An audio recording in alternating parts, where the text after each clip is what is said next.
went to like look at the outline because I did it yesterday. I went to look at it today before we started, and I was just like, I can't fucking look at this. Like, It's fucking terrible. we'll talk about it. I don't know if there's anything to add. I don't know if we're gonna forget something. I don't fucking care. I just think this is going to be a rant-laden episode. This is going to be viewer and listener discretion is advised. This is going to be like full of cuss words. I'm working on my cussing. I've been trying to cuss less. It's not good, but don't even worry about that here. this is not going to be the time. This is gonna be our most profane episode. What is going on? Dude, what is happening? What's going on? Like, what happened just 2 weeks ago? This team were like, all right, cool. Like, couple stretches here or there. They win a couple of these series. We're looking at like second wild card spot. And now it's like we're seriously at a point where I'm thinking like this season might be like wrapping up real soon if we don't get it together, Yeah. I think I'm at the place where like, baseball is a crazy game, and like as long as the math is mathin', like as long as there's a mathematical path to the playoffs, like I'm not like completely, letting go. Sure. That said, fuck. Like, I mean, like, it's hard not to look at this team and be like, this is not. I don't even know how this becomes a playoff caliber team. Well, this is the thing. So we've talked about this already. I know. Hey, everybody. By the way, how's it going? Yeah, welcome back to Not From Boston. We're having a bad fucking time. We'll talk about everything. It's been a very bad. We didn't do last week because Bennett was traveling and I was super busy. But we are. You were sick, bro. Yeah. Oh yeah, that's just. It's super busy. I had the worst flu. Like, why is there reverb? There we go. There was a weird noise coming out of my microphone. I had this crazy flu. Natasha had it too.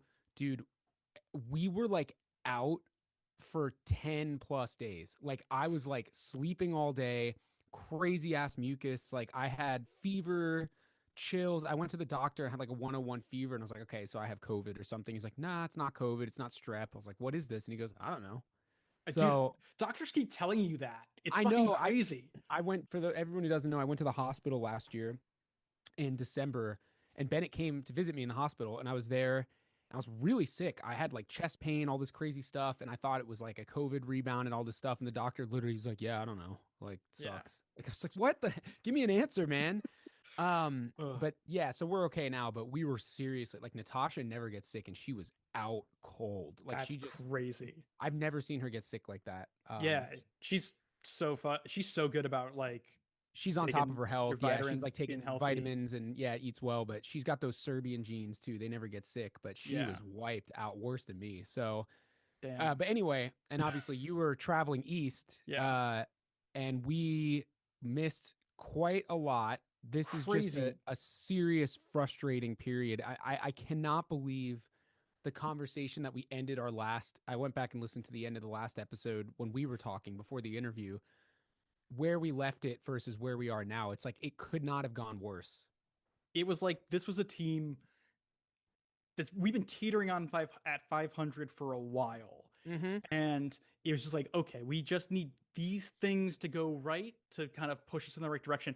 And those things, not only did they not go right, they went wrong, and then a couple other things went wrong with it. Like, it just losing Alex Bregman for one thing, it's like so bad. It couldn't be worse.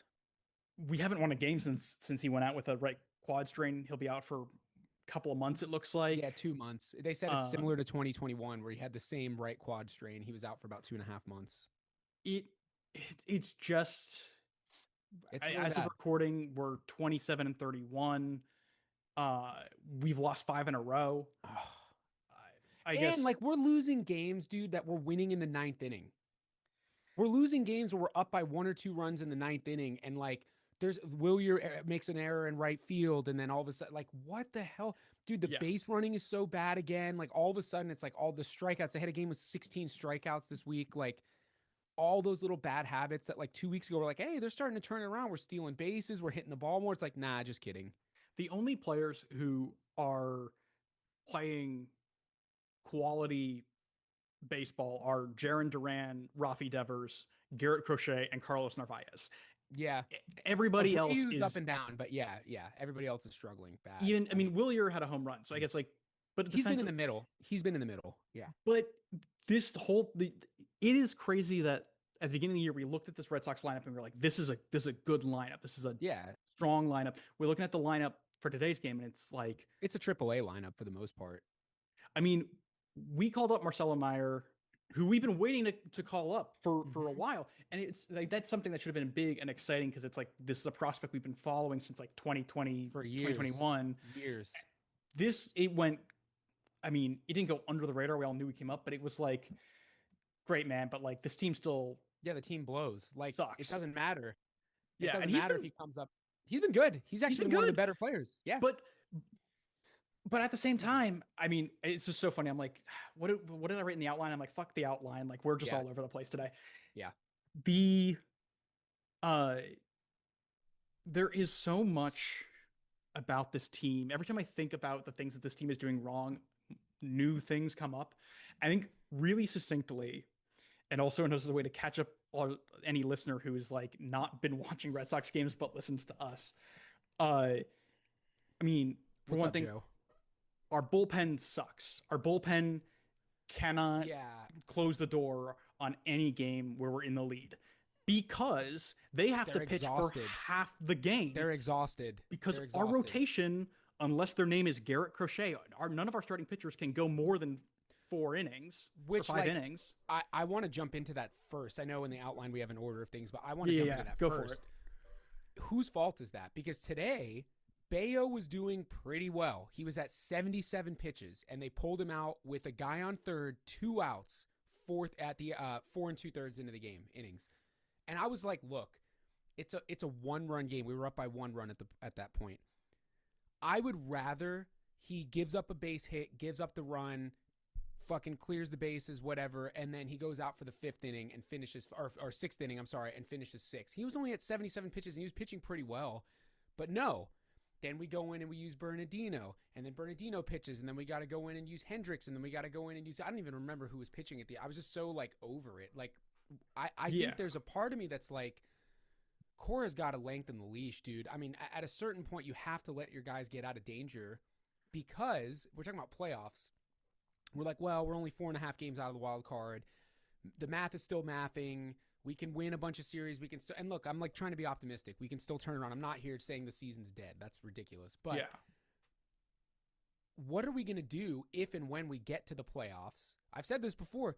Playoff games are hard games. You're not going to be freaking winning 10-0. Like, that's not, you're going to have to get out of these jams. We're going to need starting pitchers to get out of these jams. Like, you can't just automatically rely on the bullpen because in the playoffs, they've pitched a whole season plus having to pitch half a game. It's not going to work out. Look at the Dodgers in 2016, 17, 18.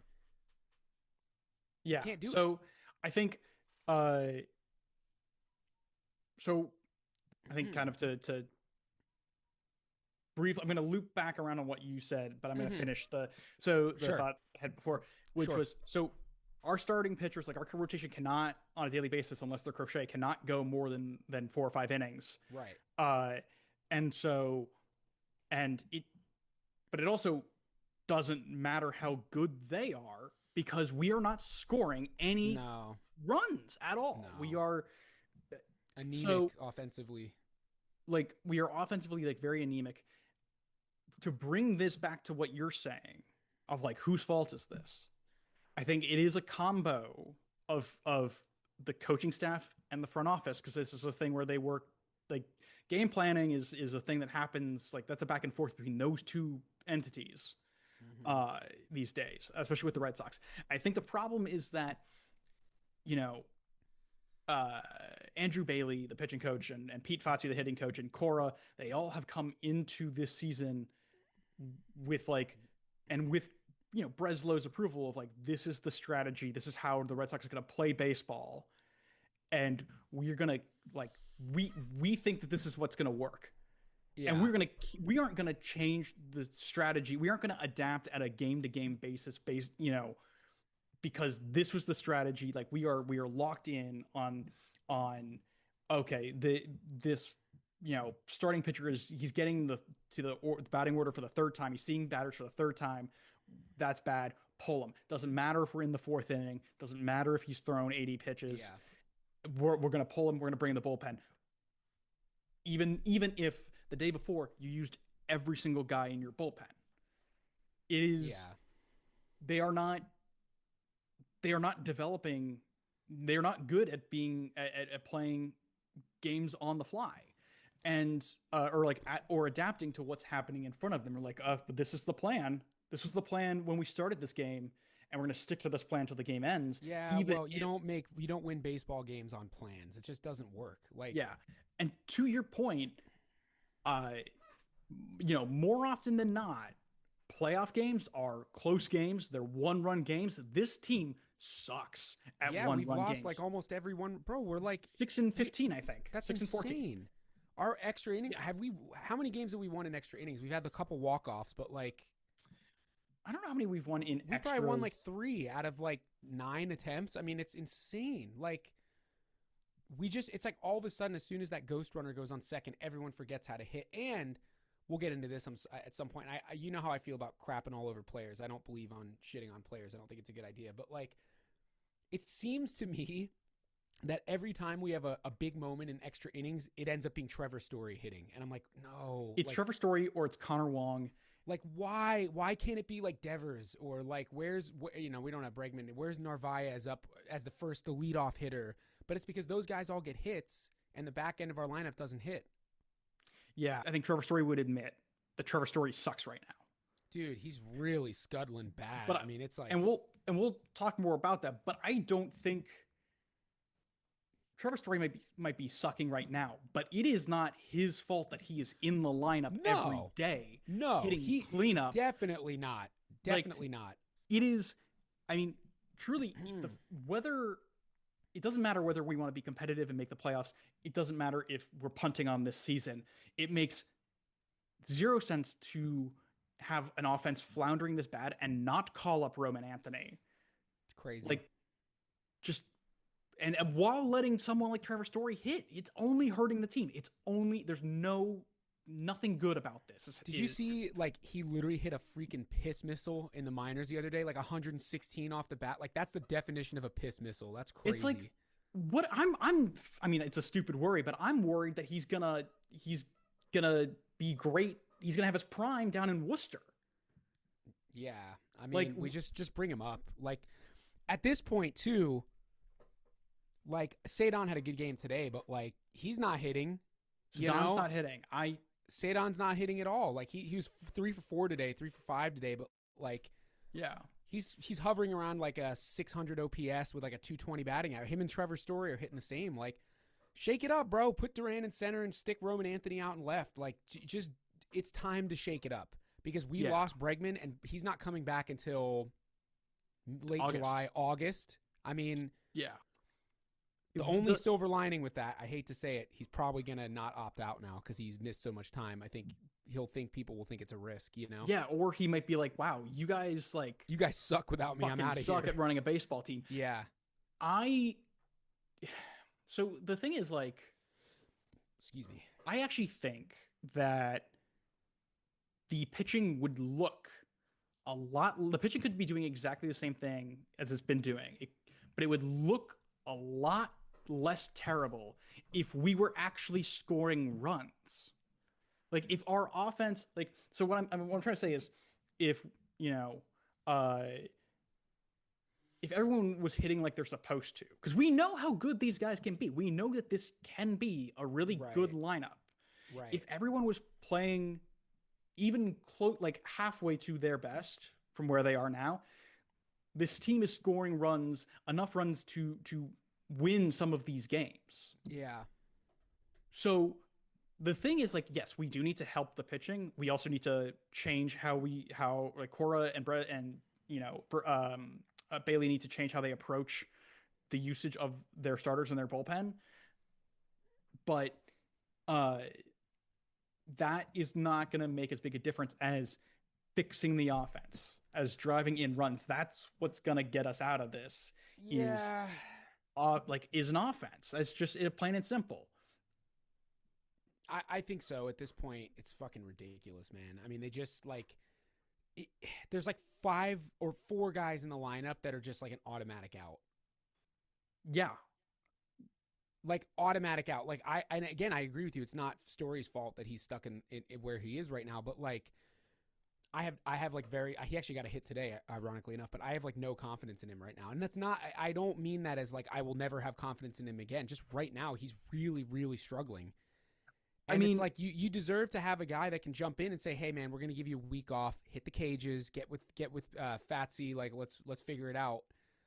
But like, they don't have that luxury. They have nobody. Like, we're missing everybody. Campbell's not hitting at all. I mean, Campbell's like, okay, yeah. Let's talk about Christian Campbell, because the reason he's not hitting to me is like very clear, and I'm sure you see this too. He's not hitting because he's so fucking preoccupied with learning every goddamn position on the diamond. Like, of course, like I wouldn't be able to hit and out of my head if I had to do. I'm at the major league level, play center field, second base, first base, third base. Like, they've moved them all over the place. Yeah. If you're like that, that's one of those things. Like, being a good utility player, that like people don't realize how difficult that is. But like, Kike Hernandez is a very rare breed. Tommy Edman, very rare breed. Like, those guys are not normal. And then Marcelo Meyer comes. Sorry, go ahead. No, I was gonna say, and then Marcelo Meyer comes up, he's a natural shortstop, and we're like, oh, we're gonna play him at third, where he's played 6 games. We're gonna maybe play him at second, where he's played like 5 games. Mm-hmm. How are these guys supposed to develop, find their footing, grow as big leaguers, as the future of this organization, if you can't give them like consistency and steadiness to do those things? You're giving them fucking whiplash, moving them around to all these different positions that they're not as comfortable with. So let me ask you this. Devers to third, immediately Cora was like, that's off the table. Is that because you think the team doesn't want him going back to third, or is that because they think it'll fire him up and make him fucking mad again? And like, I think it's a combination of things. I think some of it is we don't want another news cycle of Devers being pissed off at us. Right. I think a part of it is he's actually a much better hitter as a DH so far. Like, he's killing it. He is on pace to hit, I think, like 35 home runs, 37 home runs, 145 RBI. Dog, talk about piss missiles. He's hitting rockets off the bat. So I'm like, he's actually doing really well in this position, and it's like, why upset that? Yeah. At the same time, it's like we don't really have another third baseman. Yeah, because I'm like, dude, this Nick Sogard, thing, he's cool. I like Nick Sogard a lot. He's had a couple nice hits, and actually Toro's been hitting pretty well. But like, that cannot be. That can't be serious. These are bench guys. That's not a serious, like. And again, I don't mean disrespect toward those players, but like, that's not a serious lineup. You can't have Meyer, Campbell, Story, who's struggling, Toro, and Sogard, and have Connor Wong as your first bat off the bench and expect us to look at that and say, like, that's Sogard has actually been swinging it pretty well. He's a great bench bat. I would love to have him pinch hit in the 7th inning or the 8th inning, or Toro. Like, man, we need someone who can, Toro's a switch hitter. We need someone who can come in from both sides. I think Sogard's also a switch hitter, right? Sogard, they're both. That's great. That's awesome. Have those guys. Like, those are great bench players to have. That's the Dave Roberts, Orlando Cabrera, 2004. Like, those are the guys that add that extra little piece that does get you a championship, but they can't be starters. They're not starters. Not on this team. I mean, but they are. We don't have anybody else. So I don't know what we do. I don't. And at this point, dude, it's 6 weeks until the trade deadline. Yeah. It's 6. We might not even be buying. Like, we were talking about Will Bray, like, oh, he's not tradable. He's untradeable now. Maybe he is, because we might not be buyers, bro. Like, that's crazy. Let's get into that. First, I want to say, with Devers, what was I going to say about Rafael Devers? DHing, not playing third base. Oh, yeah. First base. I don't want to encourage putting him at third, putting him at first, because I don't like that this organization, or really like this fan base, and of course we're both guilty of it. I don't like that our solution to everything is, let's just move a guy because on paper it seems like he'd be good there, or like because he played there. Let's just, we have this hole in our roster. Let's just move one of the guys who's already there. No, we need to go get guys. Yeah. If we're serious about if we're serious about making the playoffs, which we should be. I mean, this roster, at this point, I'm like, this is a team that, like, forget 500. Like, this is a team that wins 70 games. Maybe. Yeah, no, ironically, this is shaping up to be like 2020. It's like, it's crazy. Our worst season since, I mean, so it's crazy. Which leads me to my next point, which I think kind of feeds into what you're wanting to talk about in terms of the trade deadline. I rarely want to take this side. I rarely want to like side with John Henry. Sure. If I'm John Henry right now, I am furious. Yeah, duh. I am so goddamn upset because like let's dog, I just gave you guys, I just fucking got you everybody you asked for. Like, let's paint a picture. Like, if I'm John Henry, my team has not been above 500 since 2021. I have the most passionate fan base in baseball, tearing me a new one constantly. The sports media world hates me, and because I'm not owning a competitive team. So finally, I shell out the money to get Alex Bregman. I agree to trade for Garrett Crochet. I sign him. I sign Christian Campbell to extensions, and I like do my best to put together or to encourage putting together a competitive team. And this team falls apart in May. Mm-hmm. Like, it's a joke. Guys, you're making me look bad now. It's a because everyone's joke, gonna hate dude. me again. Like, yeah, if I'm Henry, I'm like getting ready to fire everybody. Like, it's unreal. The frustration. I just like don't even know what to say. Like, I don't have anything to say because I'm just like, because he's literally bro. Like I'm ready to burn it down, bro. I'm ready to burn this motherfucker down. Like, I'm like, yo, this is over. Like because John Henry's like, hey, I did my part. Yeah, I gave you the money. I gave you the green light. And now we're worse. Bro, it's amazing that like the two big signings, like Trevor Story is not playing at a major league quality right now, and Alex Bregman's out for 2.5 months. He's like one of the best hitters in the league, but he's out for 2.5 months. So if I'm Henry, I'm like, damn, I ain't giving y'all nothing anymore. Like, none of this worked out, you know? And I don't know. At a certain point, we have to have the Cora conversation too, because it's like he needs to turn it around. I mean, we talked to Jen about that, obviously, but like, this is not, there's only so much that can go on before something has to change. And there actually is. I was just thinking about this today before we jumped on here. Bro, there's been like 5 managers that have been canned in the last like year and a half. There's a lot of guys out there that are available. I mean, that are not bad managers. Like, who do you hire to replace him? I mean, honestly, Ramon Vasquez, for the 2 games where he filled in, that was my first suggestion. I think he's great, and he actually won his 2 games. Yeah, I mean, and he handled the bullpen well. Granted, it's 2 games, like it's not. And it was against Baltimore, so it's not crazy. Yeah. But then Cora came back and we lost Mets, those dude. 2. Was that the Mets? That was the Mets. He managed the 2 games against the Mets. So then maybe, I don't know, but I actually also am I've always been a big Bud Black guy. I think Colorado is not his fault at all. No, not at all. I've always thought he was a pretty decent manager, but the reality is if that happens, it's going to be at the end of the year. They're not going to fire him mid-season. Yeah. They're probably not going to fire him until next year if this happens again, because he has 2 more years on his contract with a team option. So yeah, I would assume that we're not letting him go, but the conversation needs to be had, like, how much of this is on him, because the base running, the errors, bro, we have like 10 errors in the last 10 games. That's unacceptable. Yeah. I mean, I think it's a again, like, not to kind of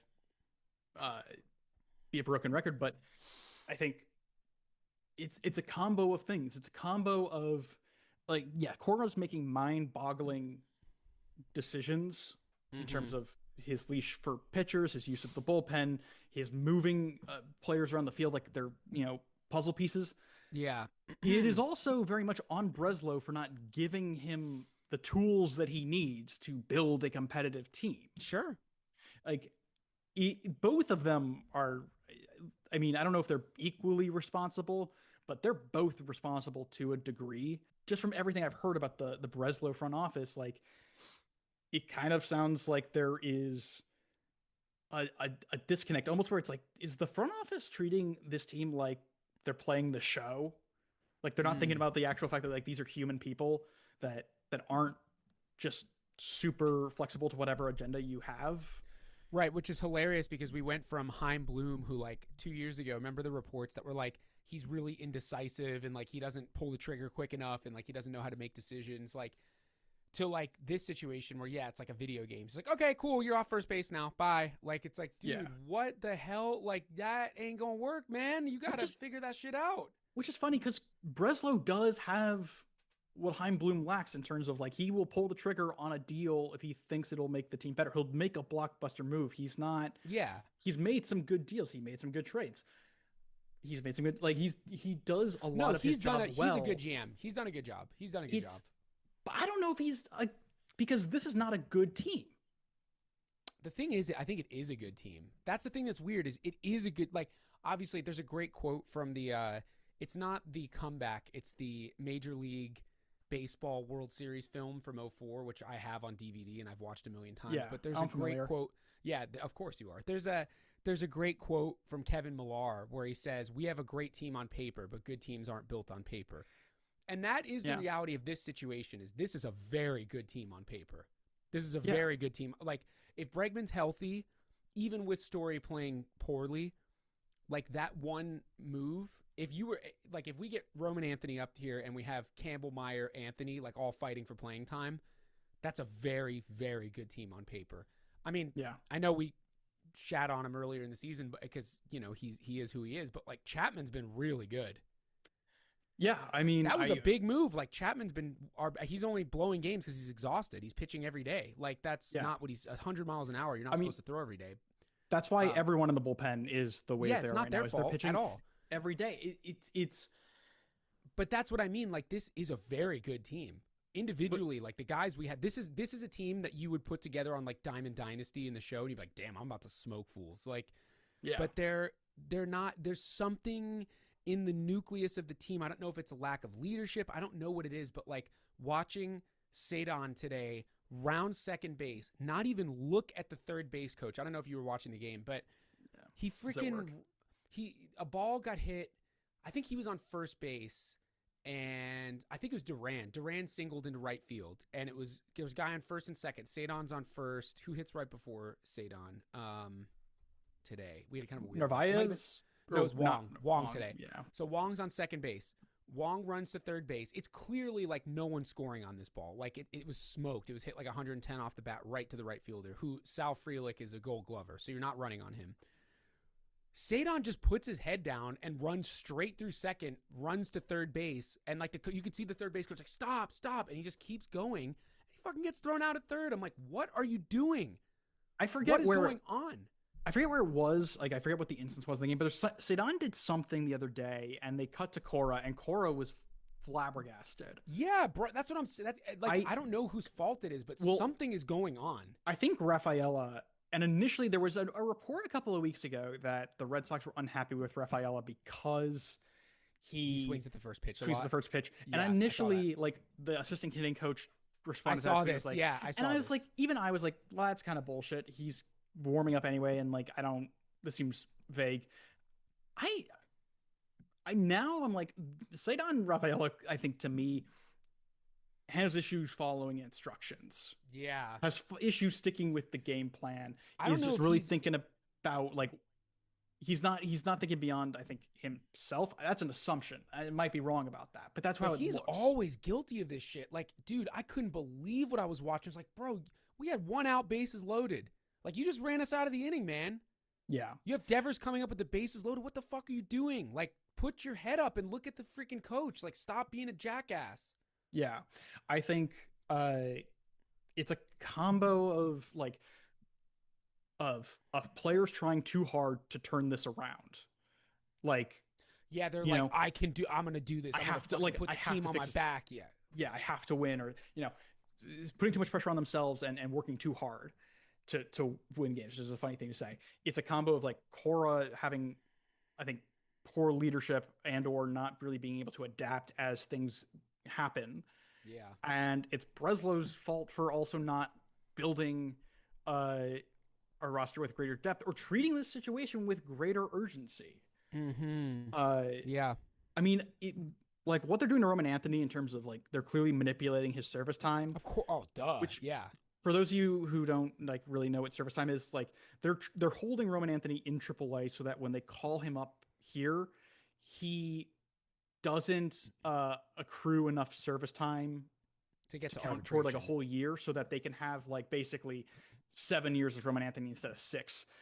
Also, that's what happens if Roman Anthony gets called up tomorrow, it plays like a superstar. and he gets first or second place in Rookie of the Year voting, he automatically receives a year of service time. And the Red Sox, it seems, don't want that to happen because then they only have the normal 6 years instead of their like 7, instead of the manufactured 7th year of service time. That's such bullshit. They should not be allowed to do that shit. Like, what is that? That's what they're doing. I mean, I think they're like, oh, do we want to waste like his, do we want to call him up now when this team is like sucking? And it's like, yeah, this is exactly when you call him up.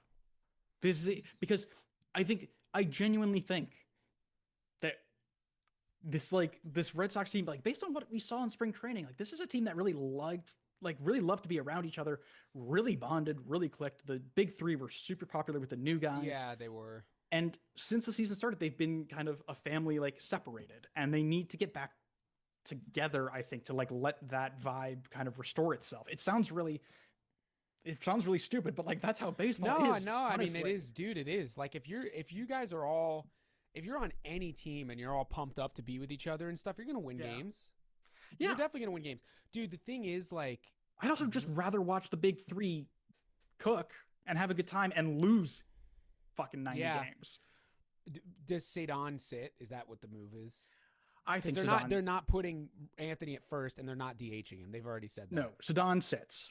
The Red Sox need for offense outweighs the Gold Glove. Correct. Yeah. I think we have to have a serious conversation. I mean, benching Story is like the bare minimum of what we should be talking about. I think DFAing him, designating him for assignment, which is basically releasing him, that's a serious conversation we should be having. It just sounds crazy. You know, in the month of May, his OPS is under 300. I'm not making that up. That's again, like, I hate to say it, but that's actually unacceptable. Like, he's a 10-year veteran. Yeah, he is having a shockingly abysmal season, even though he started off so hot. That's the thing. He had like 5 homers in the first 4 weeks. I was like, yo, Trevor Story's cooking, bro. Let's go, Baseball's crazy like that. But so weird. And it's like, oh, but he could turn it around. Yes, he could. But let's not like have him in the starting lineup until he does, because that's only gonna hurt us. And it doesn't matter that he's making 25, it doesn't 22 matter. mil. The money doesn't matter anymore. It doesn't matter. This is what the team needs. I'd rather pay him the money to not play for this team, if we're being totally honest. We released Hanley Ramirez in 2018 for a batting line that was significantly better than what Trevor Story is giving us now. This is insane. I'm just reading his stats over the last like 6 weeks. This is so bad. I mean, he's hitting 217 with a 582. Bro, he has a 63. I'm not a big OPS plus guy, but he has a 63 OPS plus. That's crazy.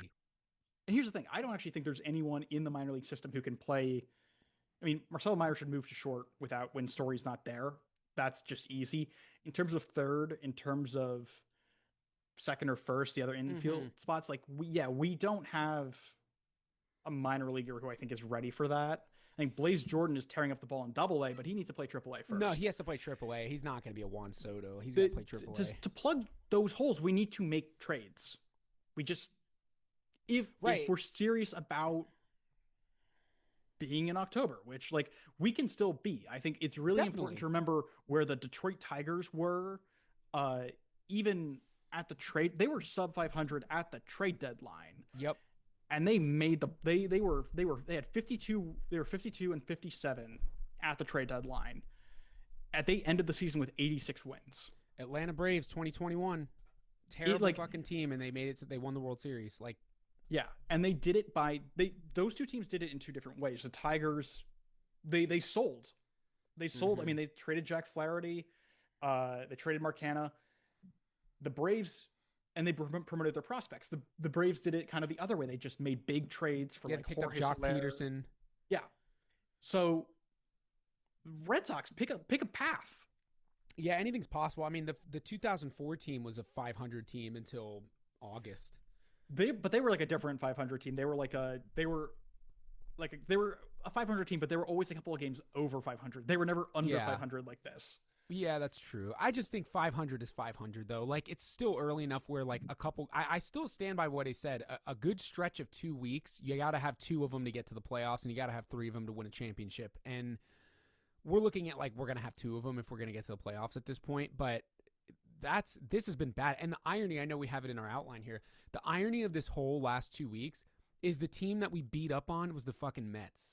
How is that possible that, like, the Mets at the time were the best team in baseball? And we pounded on them. We made them look silly, bro. They were making stupid-ass errors at first base and shit. Like, we cracked them. And then we go to the Orioles and fuck around and get... I don't know. Sorry, this is a total... unrelated. We're both just wearing... Like, are we both wearing white T-shirts? I'm wearing a Prince shirt. It's okay, light. It's very light purple. Going back to your substantive point that I was running away from. Yeah, I mean, I think only goes to show you how capable... this team is, and which is what makes what we're dealing with now so aggravating. I think if this team was playing like this all season long, I'd be like, yeah, okay, well, whatever. We've lost 5 in a row. Like, who cares?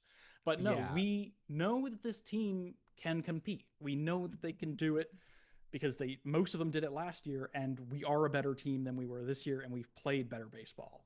Yeah, no, we've had periods this season where it's like, shit, we're pretty good, you know? So, yeah. Side note, just breaking news, Mike Monaco, who's an ESPN commentator, and he's also works for Nesson. Yeah, I love his stuff. He just announced today Christian Campbell was playing first base this weekend. Yeah, Cora alluded to that, and I think that's the thing. Is like, so everyone, you're going to be listening to this on Friday, which is I guess Thursday was an off day for the Red Sox. Yeah, there's no game.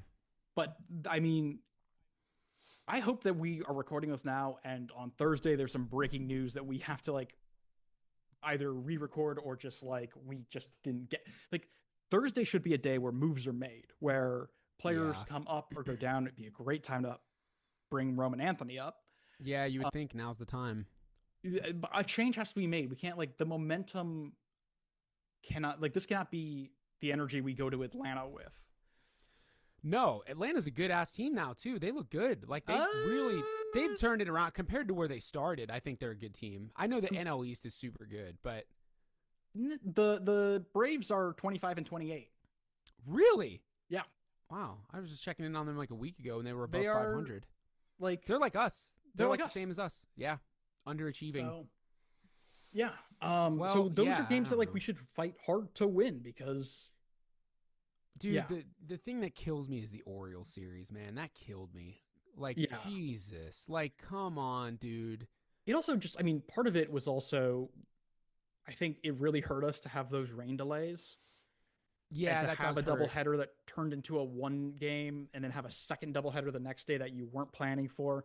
I think that just that like the weather kind of made the Red Sox into a rag doll, like a. But still, it's like that also does. You know, the Orioles had to play through that too, and like you got to take 3 out of 4 in those series. Like, it's like the White Sox. We lost a series to the White Sox, didn't we? We lost the away series. Like, that's the shit I'm talking about. That's not cool. Like, that really comes back to haunt you when it's like late August and you're like, fuck. Yeah. You know? What did you think of Rob Refsnyder's quote to the press? Oh, I love it. I love it. 2 days ago. I love it. And I love Rob Refsnyder. He's going to clearly become a coach or a manager. He's great. Yeah. But he said, quote, I'm tired of losing. Yeah. I'm tired of losing close games. We just need to figure it out. We suck right now. Yeah. We do suck right now. I love the honesty from a player. I mean, yeah, we suck right now. What is he supposed to say? I don't know. No, for sure. But like, okay, go fix it. Well, here's the thing that's funny. I mean, easier said than done, but bro, it's so funny though, because I saw, bro, people are such dumbasses. Like, people on the internet are so fucking dumb. Like, I saw these comments on that video on, like, it was like, I think it was Nesson clip that was circulating on Instagram. People were like, why the fuck is he talking? Why is he talking? You know, he blah, blah, blah. He doesn't. I'm like, bro, he's one of the best hitters on the team. He's actually like, if anyone should talk, it should be him. Like, he hasn't played a ton, but every time he plays, he's 2 for 4. he's also been on the team for like a 5 years now. Yeah, and like, dude, he's been in the league for 11. I think this is his 11th season. He's a veteran. He's been around. He's a dog, leader bro. in the clubhouse. And if anyone, in my opinion, should be, honestly, if Story was saying that, I would be like, I ain't trying to hear that right now, bro. You need to pick it up. Like, Ref Snyder's killing the ball. I'm like, he's the one guy who's qualified to say it. I think if Story was like, we suck right now, I'd be like, bro, calls coming from inside the house. Like, can you don't make it a we? I mean, don't make it a we thing. It's that's what I'm saying. It's not a we thing, right? It's like, and he said in his he had a quote yesterday about his slump. He literally said like it's like a catastrophe. He's like he's like, I'm working really hard to break it. I'm just like really struggling. So he knows. It's not like he's like, yeah, maybe he needs to like wear the golden thong that the like aughts Yankees used to wear. Yeah, I don't know, dude, but I'm just like, it's gotta turn around. I like the quote though, honestly. I don't have any problem with players being honest. Like, but we do suck right now. I mean, it's crazy. Like, what is going on? And then, I was watching today. Again, I don't know how much of today's game you saw, but in the ninth, the reason we gave up the lead is because Campbell fields a perfect ground ball out his run. Guys on third, running home. Easy play, just fucking throws it way over. I think at that point it was Narvaez in the game. Like, flings it way over his head. And I'm just like, we can't even make routine plays now. Fucking Willier overran a ball today. Like, it's just starting to really be hard to watch, dude. Like, I'm like, shit, man. Like, get it together, They really need to, like, use this off day on Thursday to, like, do some soul searching and figure some shit out. I wonder what moves they should. You are right. I didn't even think about that. It's an off day. Like, if there's going to be moves made, like they're in Atlanta now. Like, they've probably landed in Atlanta now and they're in their hotel. Like, now's the time if something's going to happen. But they don't seem to have any interest in bringing Roman Anthony up. Yeah, and which I think is really, that's a red flag, bro. It's like, fucked up. That's just what it is. It's fucked up. It's fucked up of Breslow to do that. Or for Henry, whoever's like, whoever's call it is. Because I bet you Cora's like, get him up now. Yeah, it's really, it's beyond frustrating. It's basically torture. I have a question for you. Here's an interesting one that you wrote down in our outline, and I was going to ask you anyway. What happens with Jarren Duran? Because if we get to late July, trade deadline is July. I can't remember the actual date of it. It's before the All-Star break, right? No, the All-Star break is first. Okay, so the All-Star break's in mid-July. I think this year's trade deadline is August 2nd. Okay, so if we get to August 2nd and we're like fucking 15 games below 500. Oh, yeah. If he's getting traded. Yeah, he's getting traded. Willier probably gets traded. Yeah, those guys are getting traded for sure.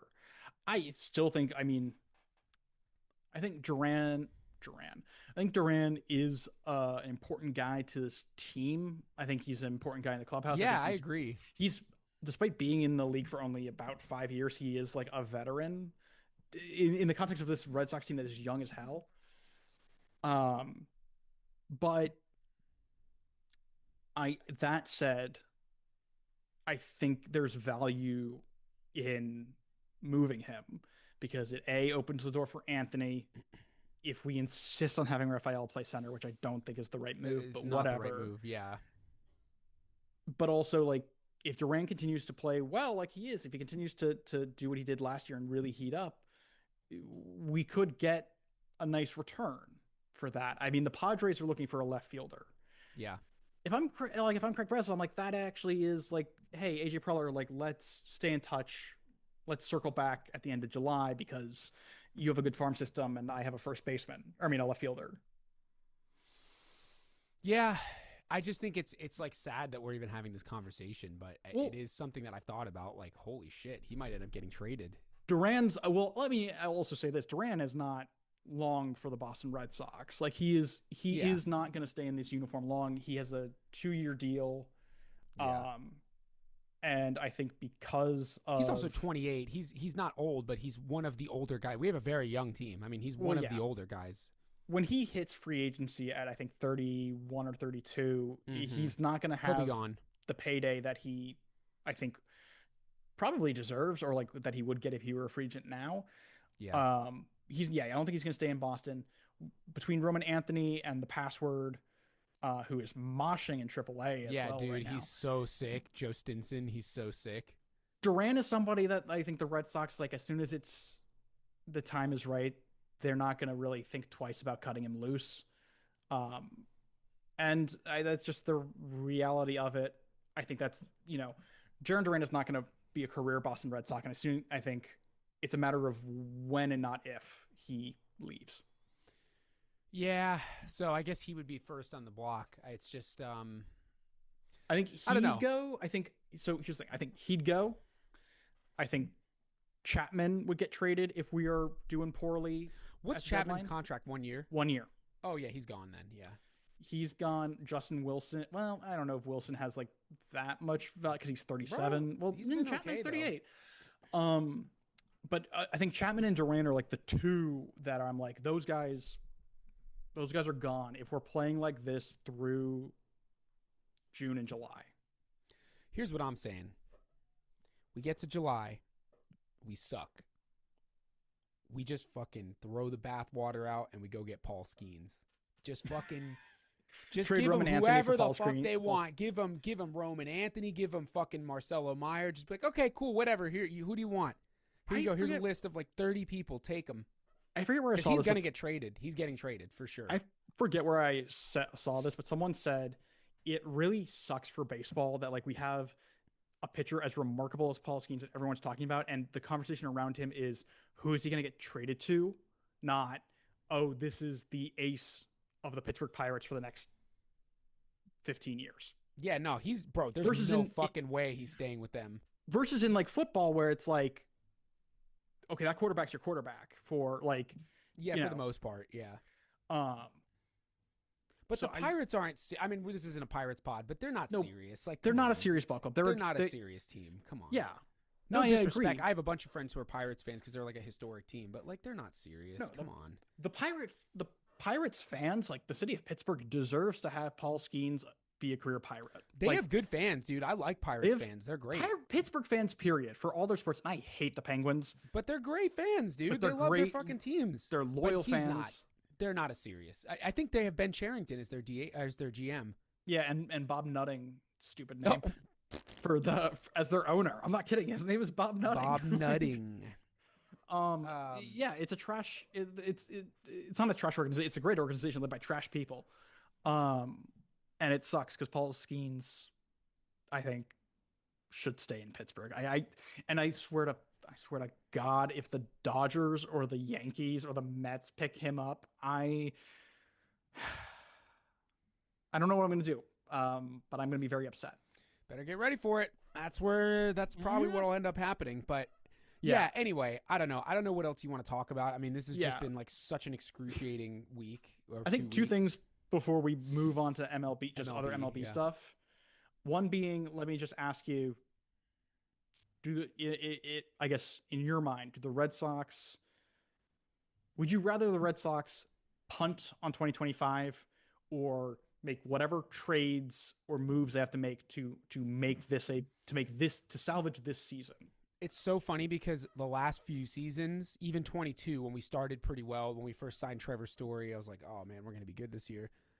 By July, when we were like hovering around 500 and like the Duran debacle with the center field, the infield in the park home run, I was like, fuck it, punt the season. It's done. But this year, I have a very different approach because I know I've watched every game this year. Yeah, this team is capable. This team is fucking capable of winning a championship at some point in the next few years, but they're capable of getting to the playoffs and they're capable of, I'm going to be honest, I don't think they're capable of winning the World Series this year. No. And I don't like putting that out there because again, like 2013 was a team where like nobody thought had any capability of doing that. They did. Yeah. I'd love to be wrong. But let's be real right now. Yeah. Man to man. This team is not winning a World Series. Not in its current form, no. They're not like in my mind. They're not even considered at this point for like ALCS. Like, however, they're not making the playoffs in my opinion right now. I think they are capable of making the playoffs and making a little run. I think they're capable of like a little less than 2021 Red Sox right now, like sneaking around, fucking around and winning a wild card series, sneaking into the division series, maybe, make it a fucking 5-game series and then losing. Yeah. Like, that's what I think they're capable of. And to me, it has been probably been 4 years since we've had a playoff team. And that wasn't supposed to be a good team. The city of Boston and the fans of the Red Sox deserve a serious shot at this. Yeah. We've been waiting. And then, Boston fans, I know we had the Celtics win last year, but we just lost Jason Tatum for next year. So, I'm like, give them something, man. Give us a bone. Come on. So, I don't think we punt. And I agree. I don't think we should punt either. I think going back to my point earlier about like what John Henry must be thinking, I'm sure that there's also a degree to which he's like, guys, I don't want to find out what this city and these fans are going to do if we miss the playoffs again. Like, I don't want to find out what they say and what they do. I don't want it. I agree with you, man. And I just think at this point, like I said, we deserve a chance. And so again, look, if we're like 10, 15 games under, that's a different thing. If we fuck around and like get swept by Atlanta, we're having a different conversation, Mm-hmm. That's like, okay, now it's time to hit the eject button. Like, maybe now the Roman Anthony thing, even though it's messed up, like, it kind of makes sense. But I don't think that's what's going to happen, and I don't think that's what should happen. I do think we should give it a real shot this year. And there are guys available that can help us. I think the big thing is, like, does Bregman come back and tear the cover off the ball the way he was? If we get Bregman back in late July and he plays 2.5 months of, like, really strong baseball, of, like, hitting 300, 900 OPS ball, and we do call up Roman Anthony and he rips the cover off the ball, that's a different situation. We have a different team. I mean, I still think the starting pitching needs to go deeper and some things need to get cleaned up in the field, obviously. But I'm going to say this. It's so early to say this, but I really mean this. The next 2 weeks are the most important 2 weeks of the season. I really mean that. These are the most important 2 weeks of the season. We cannot get to mid-June and be 10 games out of it. That's it. It's over. And at that point, I'm like, not invested. I mean, I'm going to be invested, but I'm not invested in the same. We're going to be talking about like who's going to get traded. Like, it's going to be these are going to be different episodes. So this is the most important 2 weeks of the season. I was thinking about this because like when we started the podcast, like the Red Sox on paper were like going to be a better team. And I'm like, oh, damn, I have to follow this team even when I have to talk about this team even though they suck. No, we're in this for the long haul, brother. This ain't I've done it. I mean, dude, I've watched the games where they're well out of it, and I'm like, oh, this is painful. But at that point, it's like, does Devers get to 35 homers? Like, you're looking for like individual accomplishments and stuff. And we can find ways to have fun with it still. Anyway, go on. No, I just gonna say before we move on to MLB stuff, we should talk about Liam Hendricks. Yeah. Two things that Liam Hendricks said or did in the last couple of weeks that were interesting. One was that he gave a quote complaining about his usage. His usage, in the bullpen. The other, his Instagram post about the death threats he was getting toward him and his family, which we've seen a lot of this season for players in baseball and in other sports. So here's the thing about that. I was just talking to one of my friends about this recently. I have a problem with gambling, with like sports betting. And I don't mean I have a problem like I gamble a lot. I have bet on sports for sure. Like I've enjoyed it. I'm not like every game. I don't throw down money every game. Like I've done it like a few times. Like I'll bet on the Super Bowl or something and like put $20. Like I'm not like a crazy like, oh, if I'm throwing down $100. Yeah. My issue with sports gambling, I do think it should be legal. Consenting adults want what that's fine. I don't think you can make it illegal. However, my issue with it ethically and morally is this is what it creates. Unfortunately, a lot of these fans who are, and there's a reason we're seeing an uptick in it in all sports, soccer. I mean, bro, there's like the soccer shit's crazy, but we're seeing a huge uptick in it in all sports because more people are gambling. It's more available with apps. It's legal in most places now. When people make a bet on a player or a team and that player fucks up and costs the team the game or their stats or whatever it is, their line, Liam Hendricks to give up 2 runs and he gives up 3. A lot of these people are betting absurd amounts of money that they should not be betting, that they're not able to bet. And they're like, and I know, I've been around people like this, and it's a problem. They're like, oh, hell yeah, bro, I'm about to make a huge bag. I'm about to fucking win, $5,000, whatever. I put $500 on the Red Sox, and Hendricks is coming. Oh, fuck, he blew it. I hate you. Like, it turns into that because they just lost money that they don't have. Yeah.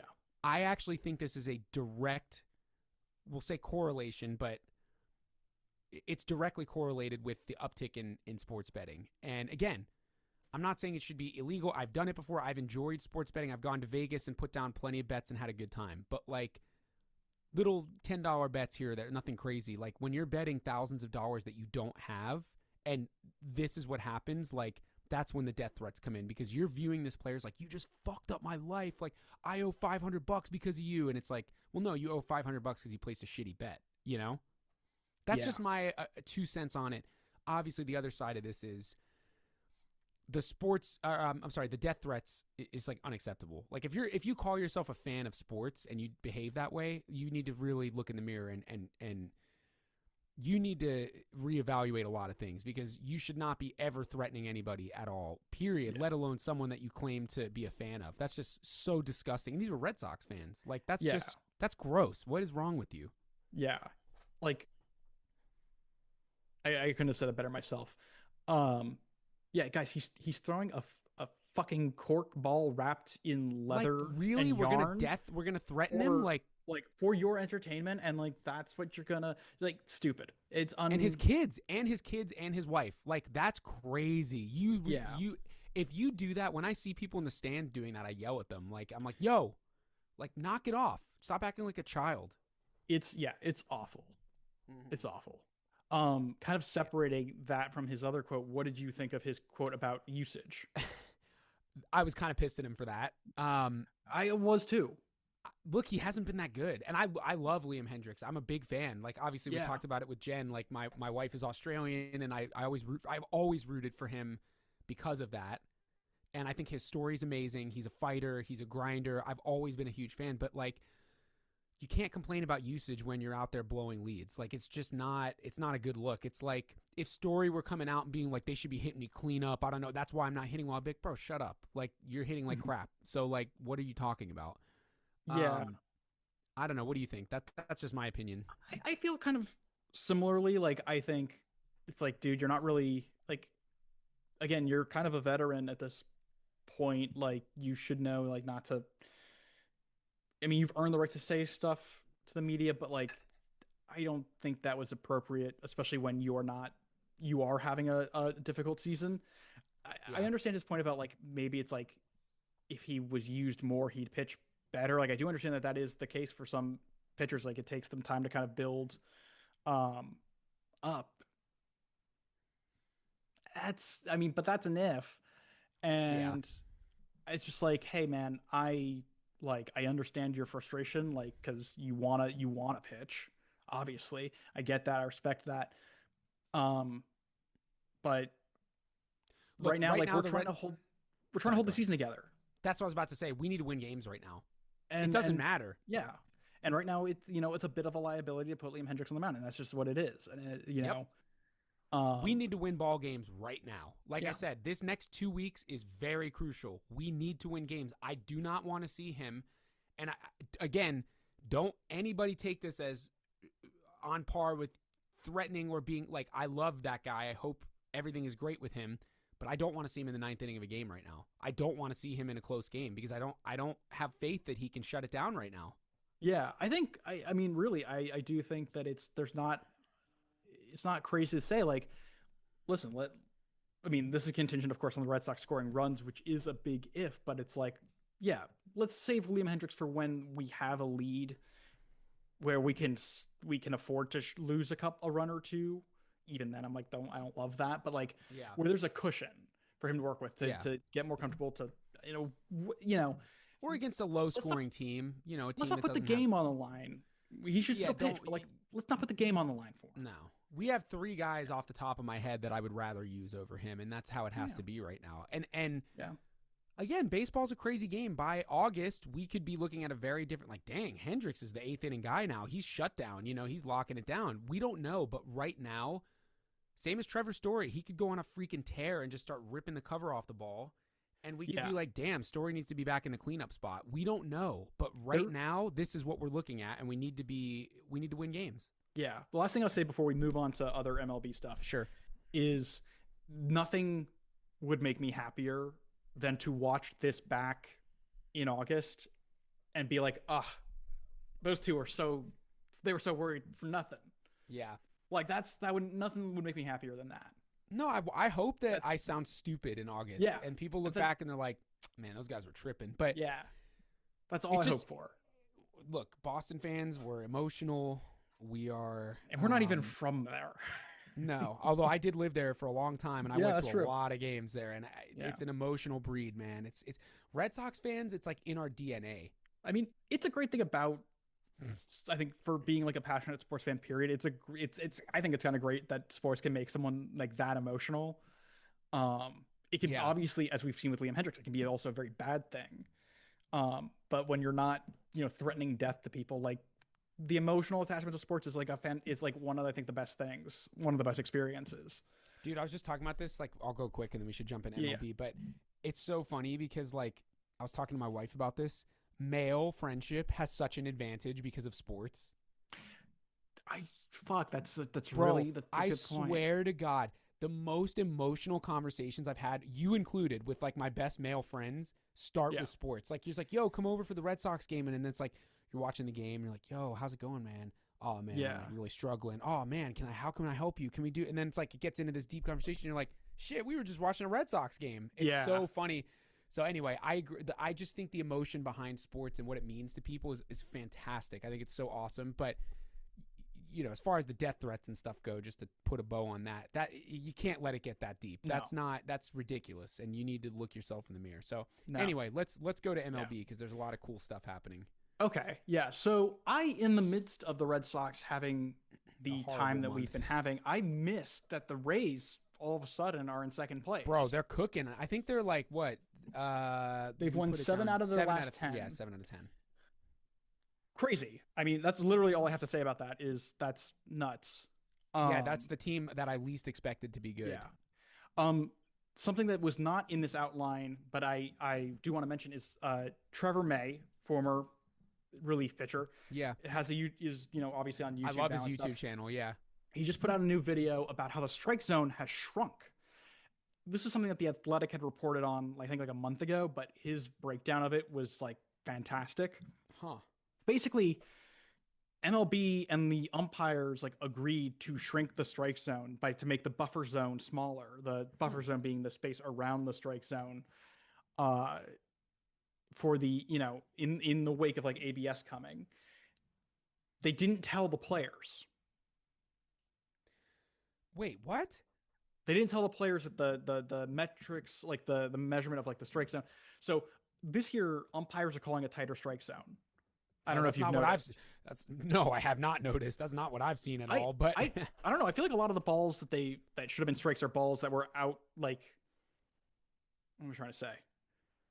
There are certain pitches that they're calling balls that would be strikes like last year, but because they've tightened up the zone, they're balls. Right. Interesting. Okay. I mean, I guess I have seen some of that, but I'm more concerned with people like our friend Mike Estabrook, who are calling balls 2 or 3 inches off the plate. Although he screwed Buehler with that one. That was just right down the middle, though. Well, yeah. I mean, Estabrook's, I think, honestly, the bigger problem with Estabrook was just that he decided to make the whole thing about him because he's a fucking diva. Yeah, he's a prick. Yeah. But yeah, no, I mean, Trevor May backs this up with both the article and just with other data and visuals to kind of help explain the strike zone's gotten smaller, or umpires were treating it as smaller and the players didn't know. I have to check that out. I'll have to look at that video. That's funny. It's crazy, and it is like, MLB, stop doing this weird, like, stop doing shit behind closed doors. Like, stop being all cloak and dagger and secretive. But the Red Sox do it too. It's like, guys, just don't. You look like an asshole. Yeah, I mean, that's kind of a baseball problem often. I feel like they're always operating behind the shadows. Like, there's all this weird stuff that comes out, I don't know. Can't stand it. Yeah, that's not cool. I'll have to look at that. That's very interesting. I do like his YouTube channel. Yeah. What else? The A's have fallen back to earth. Yeah, in last 10. place. They were on a 10-game skid. I think they've won a couple games since then, but the A's and the Angels, both teams that everyone's like, uh-oh, watch out. Like, they skidded. I will say, shouts out to Joey, our old roommate. Joey's the man. He's a big A's fan. I do have a lot of faith that team can be good. Oh, yeah. I mean, I think they have good players.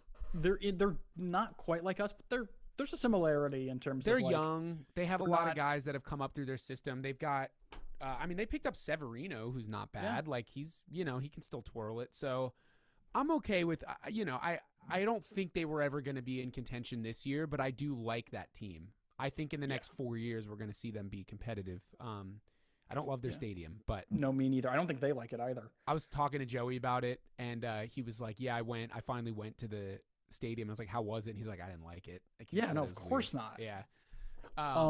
What else? Oh, let's talk about this is a good thing. Let's talk about Tariq Skubal, who on Sunday threw a complete game shutout. Yeah, he's such a tank. 2 hits, 13 Ks, no walks. That guy's so special. What a beast. He's so special. Yeah. Damn, the Tigers are so lucky, bro. They're so special. It's really, I think, like, he just throws absolutely filthy stuff. I think he's better than Skeens. Like, he's sick. I mean, that's a pitching duel that I would love to see. Yeah. Love to see. Yeah, I hope that the Tigers, like, keep him for longer. I mean, that's kind of a long ways off, but yeah, it's always really great to kind of, I mean, it would have been cooler if, like, I were a Tigers fan and I was watching the game live, but, like, going back and watching the highlights, it's like, this guy is carving up the strike zone and really, like, just missing bats with, like, this absurd changeup. I mean, and also then he's throwing absolute gas too. Like, he's hitting 102 in the 9th. Bro, he's so nice. Yeah, he's so sick. It's great. I mean, I keep thinking, like, Crochet is, like, a legitimate Cy Young candidate, but then I'm like, nah, like, Scubal's not really. Skubal. Yeah, there's not really a chance. I mean, I do obviously, like, I know that baseball's trying to get more, like, gear itself more toward offense, and I like that, and I kind of agree with that, and I like seeing hitters hit well. When a complete game, like, shutout is just the coolest thing to see. Obviously, like, a perfect game or a no-hitter is cooler, but, like, even, like, a complete game, like, even if he gives up hits, a complete game shutout is, like, that's just a wild thing to see a guy do. So sick. That's a great stat. That's like doubles for pitching to me. You know what I mean? Like, when a player has, like, 50 doubles in a season, I'm like, yo, you're a stud. And, like, people don't really pay attention to that. Like, they're like, oh yeah, that's pretty good. I'm like, no, that's, like, really good. That's the same as, like, guys who throw complete game shutouts, because it's not a no-hitter, so it's not glitzy and fancy. But I'm like, dude, remember Josh Beckett's no-hitter in the playoffs in 2007? I don't think it was a no-hitter. I think it was not a no-hitter. I'm sorry, shutout. He threw it was like a 2-hit shutout against Cleveland. No, it was against Anaheim. Anaheim. Okay, that's right. That was the first game of the series. Yeah, that was against Anaheim. Yeah. And, like, that was one of those things where, like, no one really talks about it anymore. It was so epic. That was a freaking gutsy performance, dude. That was amazing. Yeah. Like, I remember being like, this is the coolest thing I've ever seen. That's crazy, but it's not a no-hitter. So it's the same as, like, a double. Well, that's not a home run, but it's still sick. Yeah. Yeah, I mean, Skubal's a tank. I got a weird one for you. Wait, hang on. Go ahead. Because or actually, no, go ahead, because I'm still looking this up. How bad has Sandy Alcantara been? 8.6 ERA. He was looking like he's going to be the biggest trade piece of the season, and he's not. I mean, he's not throwing it at all. He's not even going to get traded this year. Yeah. I don't even want him. Like, I can't believe I'm saying that, but, like, I think he's throwing, like, let me see what his stats. I think some teams actually are still in on him because they see him as having an off year. But he's coming back from an injury, so, like, I think people are a little concerned. He won the Cy Young in 2022. Like, he's a stud. I think that this is a fluke season. I would not. I mean, I think the return on Sandy Alcantara should not be high. Like, the Marlins won't be as high as it won't be as high as it would have been, for sure. Yeah. I mean, if I were the Marlins, I'd even be like, hey, like, is it worth not trading him until he's good again? That's what I read an interesting article about how like he's not even considered a trade piece anymore this year because like what are they going to get for him? Yeah, there's no point. Like, don't trade him this year. Wait until he's good again. Yeah, but I just think that's very interesting. We're talking about Skubal, and I think it was one of the early. Oh no, Skeens. But I remember the first game of the season was Skeens versus Alcantara, which is funny because it's Pirates versus Marlins. It's like, yeah, who cares really? Like, that's just like, sorry, my camera's wobbling. That's like such a boring game, except it's Skeens versus Alcantara, and Alcantara's just been terrible. So anyway, I just found that interesting. So the thing I wanted to look up was like, because I feel like complete game shutouts are kind of are like rarer than we think. And so I went and I looked up. I picked a random picture off the top of my head. How many complete games do you think Justin Verlander has thrown? And how many do you think in his career? Yeah, and how many do you think were shutouts? How many complete games and how many of them were shutouts? I think, oh man, when was Verlander's debut? 06 or 05? 05. Did he win Rookie of the Year? Yeah, in 06. So he only pitched 11 innings in 05. Yeah, damn, he's so nasty. Oh my gosh, that's super hard.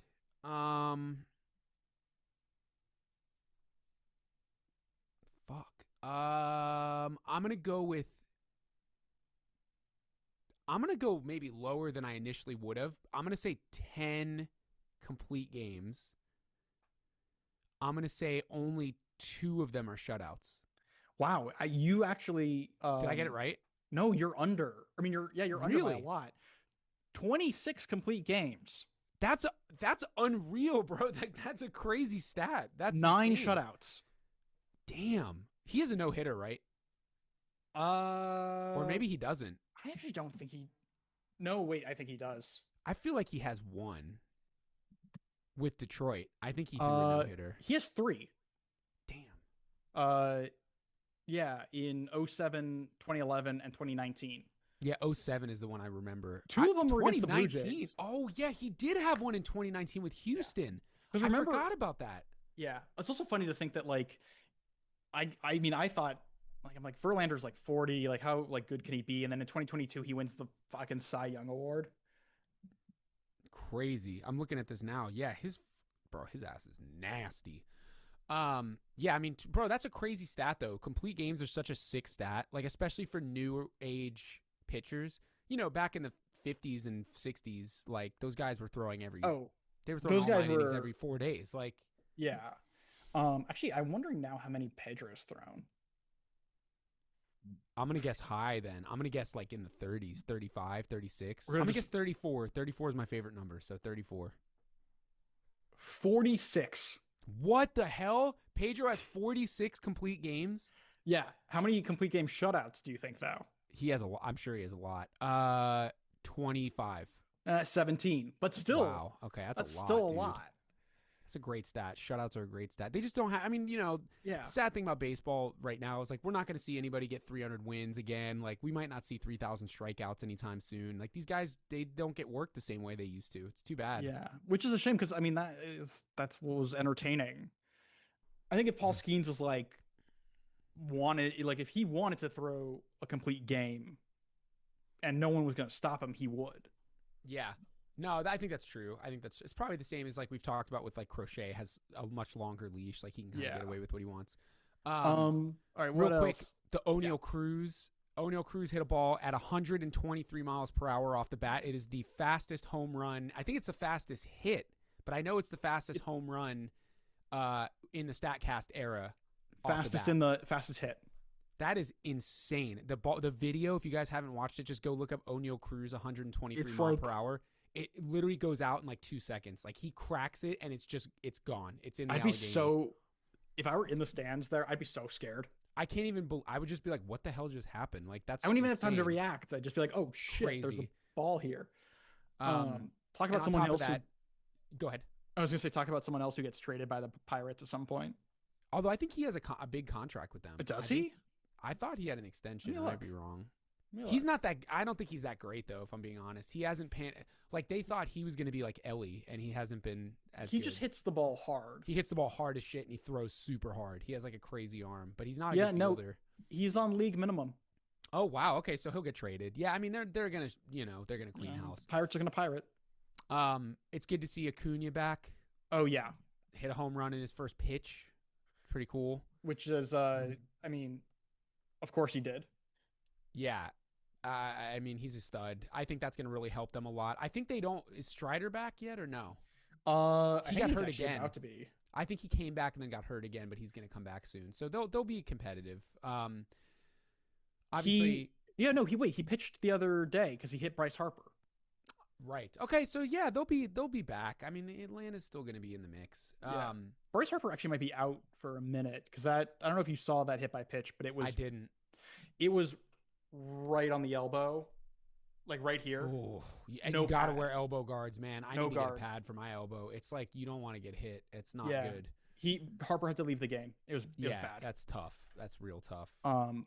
Let's see what else. So we were talking about sports betting earlier. So Aaron Judge is currently hitting, I think, 395. Yeah. And some bettors are starting to think that he'll hit 400. Yeah, which I actually would be so goddamn furious if a Yankee. It's not going to happen. It's not going to happen. Yeah, he's going to hit like 340. It's not going to happen. So, but still, listen to this. Let's see. BetMGM. This is from The Athletic.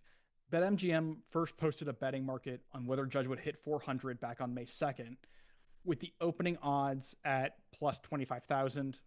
Those odds now sit at plus 15,000. So it's like bet $100 to win $15,000. Right. One MGM better put $2,000 on Judge to hit 400 for back when it was priced at plus 170 or plus whatever. It was at a number where he could win up to $350,000.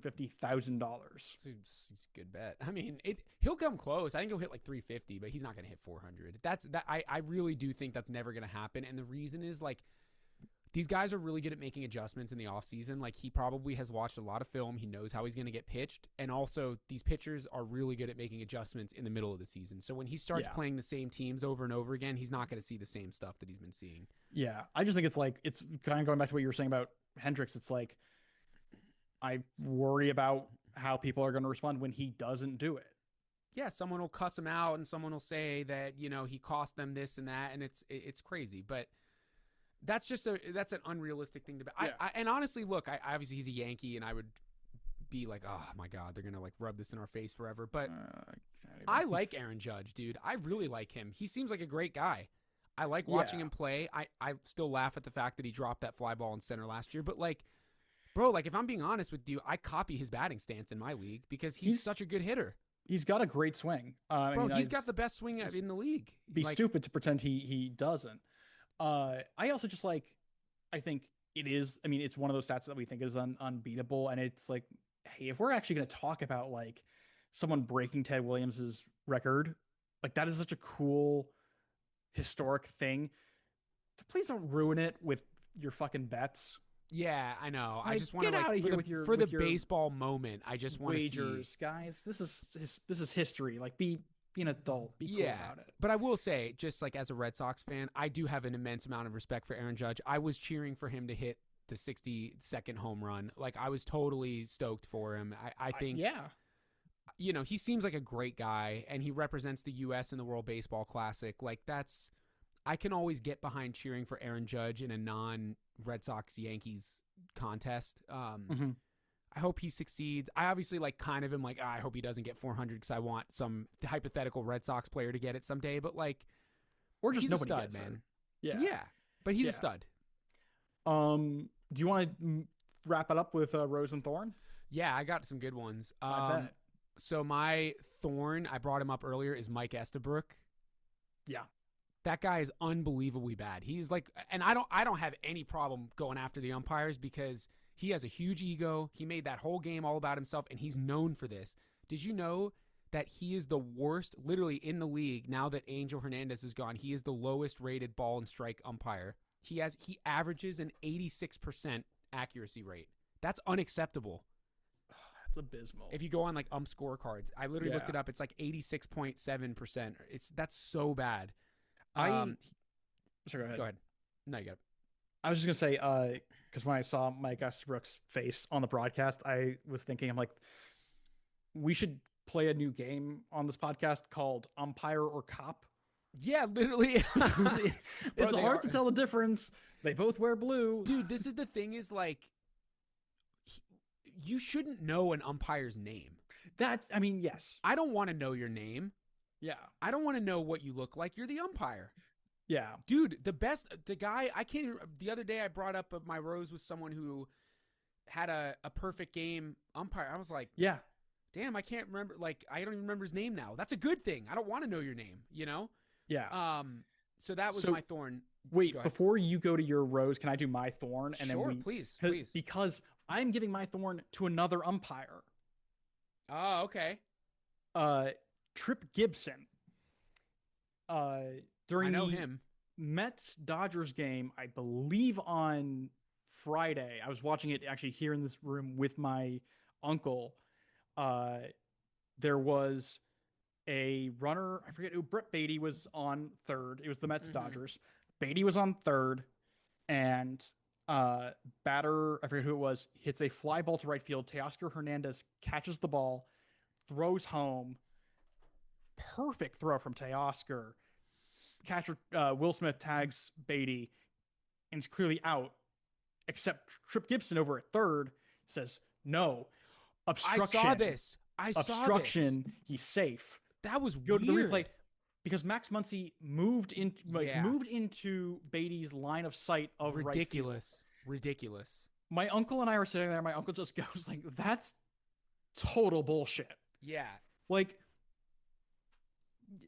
Beatty can move to see where I saw that. That was ridiculous. Yeah. I don't even care if it's technically a rule. It was just dumb, and it felt like a hall monitor behavior and hall monitor behavior. Yeah, literally. It's like, I noticed you were walking at 5 miles an hour faster than. Yeah, it's like, shut up. Mr. Principal, Britt Beatty was running in the hallway.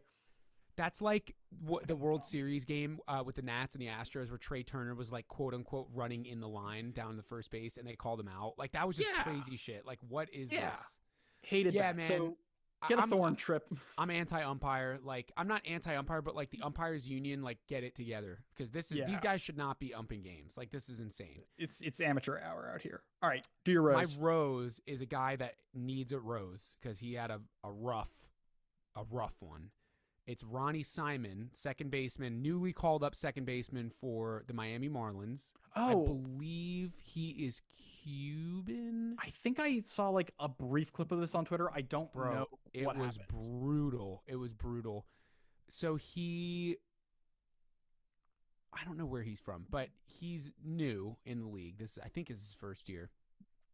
He made 5 errors in the game, or technically 3, but like 2 of them were like error, like he should have made the play and they were hits, but like, he had 3 errors in 1 inning that led to, they were up 6-0, and basically all of these errors led to the Padres coming back and ultimately winning the game.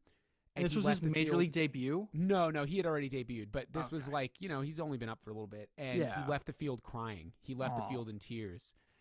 And I feel so deeply for that, because that is just such a brutally hard.